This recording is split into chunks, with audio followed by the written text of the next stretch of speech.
Alright, moving on with the review, let's find the inverses of functions. And to find the inverse, step number one, you swap the x's and y's. So I'm going to start by changing this to x equals 3y cubed minus 7.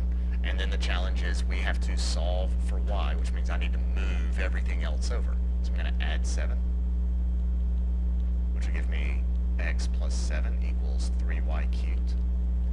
And I will then divide by 3. We have to divide by 3 first, then we'll tackle that exponent. So we have x plus 7 over 3 equals y cubed. And then to undo y cubed, we will take the cube root of both sides. You do not do plus or minus.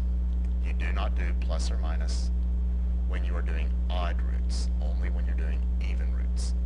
So cube root of x plus 7 over 3.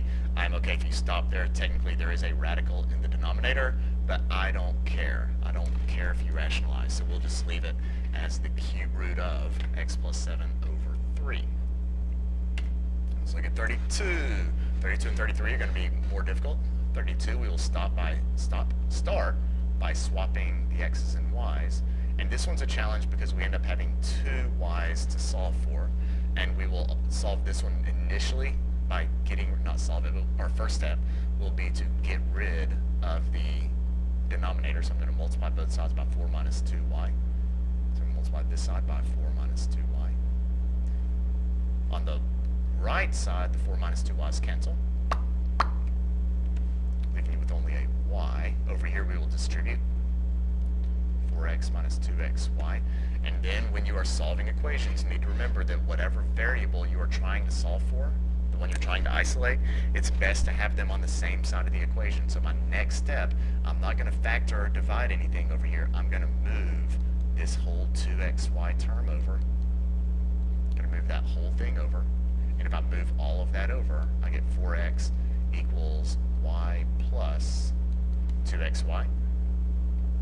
Then, on this right side of the equation, I can now factor a y out of those two terms, leaving me with 1 plus 2x. And then we can divide by 1 plus 2x to get the y by itself. So we end up with 4x over 1 plus 2x, and that is going to be the equation of the inverse. There we go. 33.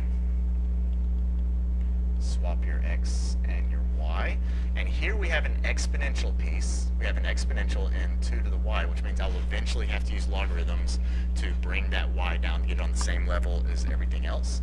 But before I do that, you want to isolate the exponential piece. So I'm going to start by subtracting 3, which will give me x minus 3 equals negative 2 to the y. And then you need to move that negative over also. So I'm going to divide both sides by negative 1. I'd rather that be green.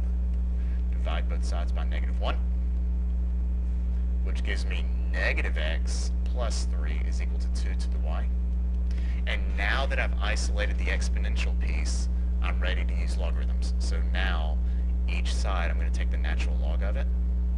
You could also use regular logs like log base 10. Log base 2 would actually be the prettiest, but I usually just stick with natural logs. And the reason I do that is that allows me to take this exponent and put it in front of the log. And so now I have y times the natural log of 2. Left side, we can't really do anything with that, so the natural log of negative x plus 3. And make sure you get all of that in parentheses. It's not natural log of negative x plus natural log of 3. It's natural log of the whole thing. And then the last step, we're trying to isolate y, so we will divide by natural log 2. And finally, the answer, natural log, negative x plus 3, divided by natural log of 2. There we go. I think that's it. That's it for the inverses.